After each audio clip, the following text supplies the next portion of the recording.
আসসালামু আলাইকুম। প্রায় অনেকেরই রাতে ঘুমানোর পর মাঝরাতে আবার ঘুম ভেঙে যায়। তবে আমরা প্রায় সবাই স্বাভাবিকভাবে আবার ঘুমিয়ে পড়ি। কিন্তু আপনি কি জানেন এই সময় এমন একটি দোয়া আছে, এই দোয়াটি পাঠ করে আপনি আল্লাহর কাছে যা চাইবেন আল্লাহ আপনাকে তাই দিবেন।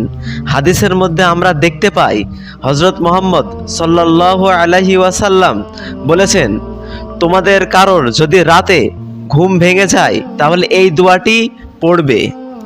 দোয়াটি আপনাকে খুব ভালোভাবে উচ্চারণ করতে হবে। দোয়াটি আমি আপনাদের যেইভাবে শিখিয়ে দেব আপনারা ঠিক এইভাবেই বলবেন। আপনারা দরকার হলে খাতায় লিখে নেবেন, আমি স্ক্রিনে আপনাদের লিখে দেখিয়ে দেব।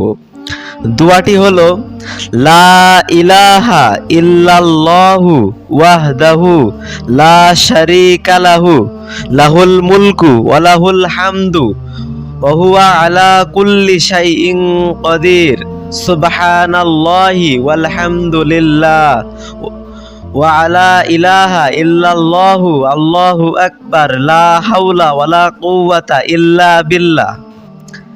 এই দোয়াটি আপনার ঘুম ভাঙার পর শুয়ে শুয়ে বা যে কোনোভাবে উযু সহ বা উযু ছাড়া আপনি যে কোনোভাবে পড়তে পারেন। আপনি দরকার হলে 2 রাকাত নামাজ পড়ে আল্লাহর কাছে দোয়া করতে পারেন।